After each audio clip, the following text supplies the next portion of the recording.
everyone! We're here again today with another episode of Ashe's Reading Corner. I told you last time I was going to do it with like one book each time. Well, I'm like, we'll film it tomorrow. I finished 2 books. So, I mean, not too bad, but, instead of just one, there's 2. Anyway, the ones I got this time, I went to the library again. The library is doing an awesome job right now with keeping books that are keeping me entertained, and it's different than what I have in my own collection. So first off, we have To Brew or Not to Brew. It's written by Joyce Trammell, and it's the first in it's called A Brewing Trouble Mystery. There's a little bit of romance in it, but mostly it's a mystery book. The story is about Max. Her name's Maxine O'Hara, and she opened it's in the process of opening the brew house. The end of the book, she actually opens. And it's in Pittsburgh. I'm not sure how to pronounce it. Allegheny Ale House? Something like that. Yeah, the Allegheny Brew House is what she called it. Let's see. It's Butler Street in Pittsburgh. So apparently, she's got a foreword in here about how some of the buildings and the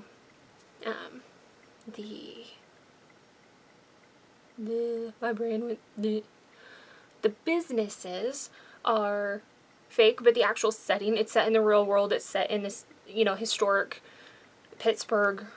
So anybody who reads it who knows Pittsburgh is going to recognize some of the streets and the descriptions, even though the actual place and characters are obviously fiction. Basically, the plot line of the story...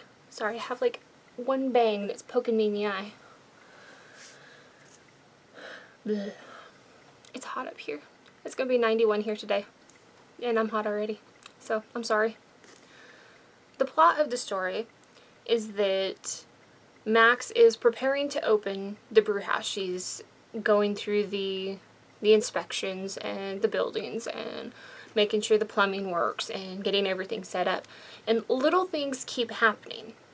And it opens with, they discover that there is a cut in the pipeline. The water pipeline, and it's really annoying, but she thinks, it's just a crack.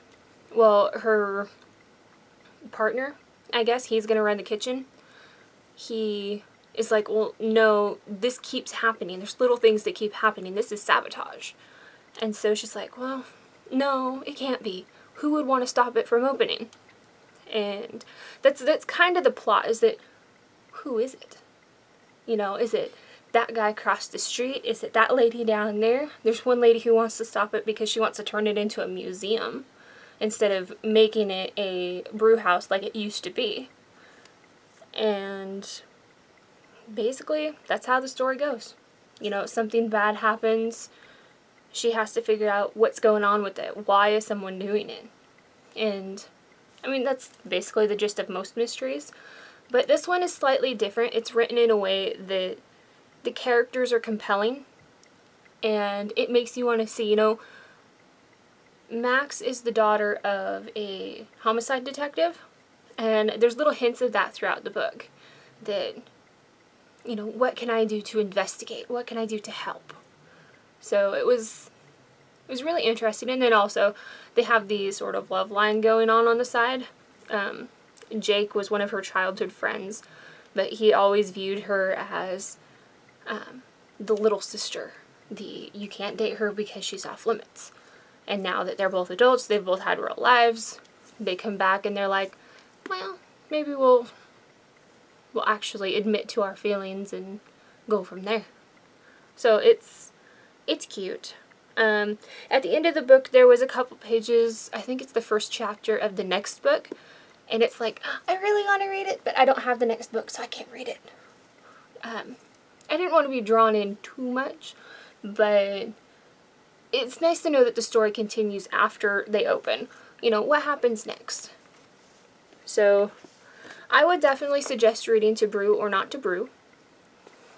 Here, let me try and get you a good view of the cover.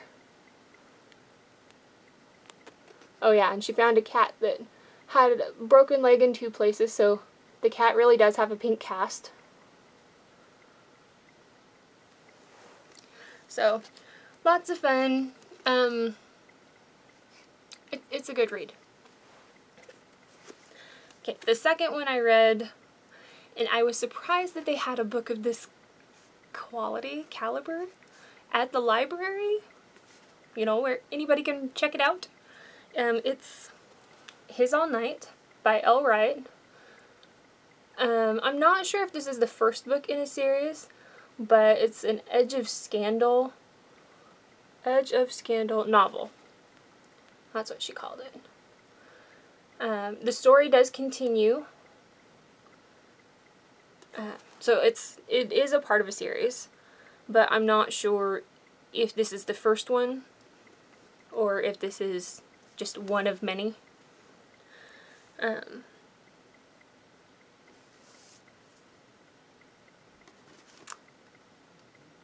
It's steamy.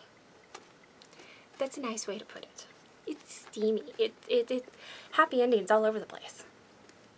That's always fun. And that is really what I was looking for with my romance novels this time. A really good, just on a tangent, a really good publisher to look for if you want steamy novels is Alora's Cave is a good publisher for that. And Aphrodisiac. I think it's Aphrodisia. It's actually by Kensington Publishers, and it's kind of one of their kind of offshoot publisher ones. You know, kind of like how Pixar is owned by Disney, is that Aphrodisia is owned by Kensington. And the Aphrodisia is extremely steamy books. But they're usually more expensive. They're the bigger, instead of being the, you know, regular size paperbacks, they're the bigger ones that are usually like $15 or $16 a piece. And that's paperback version. They're definitely the ones I look for, but they're hard to find. Where I am anyway, they're definitely hard to find. If you're in a big city, you probably find them a lot easier than I do. And I haven't been disappointed by them. But back to the topic at hand. His All Night. The story is about Calissa, she's Callie, and Jared, Red. So Callie and Red. And they have a rule. No strings attached. Okay. Well, they try and try hard to stick to that rule. But then it's like they start wanting more. And by their feelings changes and the expectation changes, the no strings attached rule doesn't work anymore. It actually kind of really starts to piss him off because he decided that he wanted more from the relationship than just that. She's the one that was clinging to the rule so bad, which actually is kind of different for a book. Most romance novels, it's the guy who's like, you know, no, but this time it was her.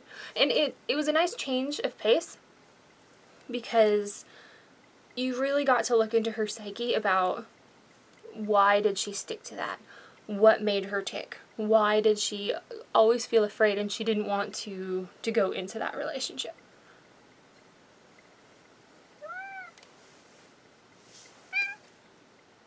Oh. I was just looking in the camera there and it kind of looked like a cat head back there, but it's a gargoyle with wings. So my cat came to visit. Apparently he likes to be part of the filming process. Silly kitty. Anyway, as they're trying to figure out their relationship, they also have a couple hurdles thrown in. Is her Uncle Cal, who raised her since she was, I think she was 8 or 10, is he stepped in and started to raise her because her mom was, what they call it, paranoid schizophrenic. She's a little crazy. So Uncle Cal stepped in, and he's ill. And by the end of the book, he dies. There was too much going on that they couldn't fix him. And he got everything in order. So, I mean, she wasn't like financially burdened or anything like that, but you know, it was sad. You know, when he died, I cried. He was a character that you loved. Everybody in the book loved him. Everybody who read the book loved him. And it was sad to see him go. And on top of that is that Red found out that he was a father. He had a fling with this lady, and then she up and disappeared. And she's also another crazy one. There seems to be a theme there. Anyway, she disappeared, and then she shows up on his doorstep, like 6 years later, demanding money. I had your child, and you'll never see her again unless you give me, you know, however much money. Well, he threw it out on her ear, but hired detectives and police, and he's a lawyer, so, you know, he has connections everywhere, and he's hunting his daughter. He wants her. You know, and to make sure that she was safe, to make sure that she had a good life. I mean, he didn't really expect to be full custody, but by the end of the book, he found her, and he has full custody because Mom's in jail. Hush. Silly kitty. So, you have the love relationship. The sex is really good, but the relationship's really rocky. And you have these outside forces also trying to cause conflict.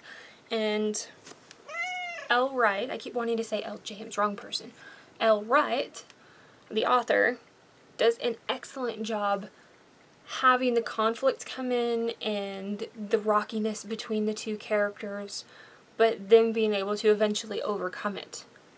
And I have to say, this is one of the better books I've read.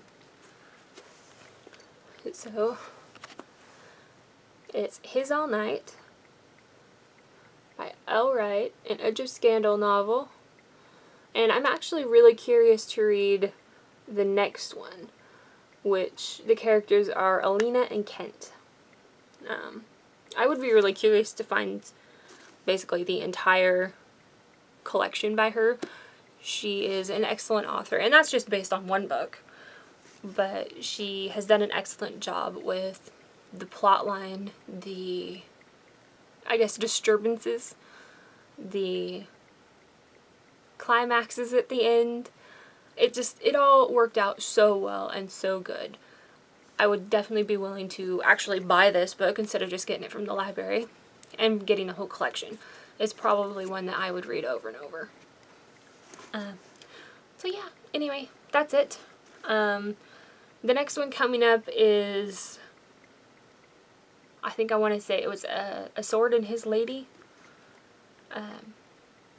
It's a Celtic Highlander, Scotland, something or other. I forget exactly, but it looked intriguing. So, we'll see what happens.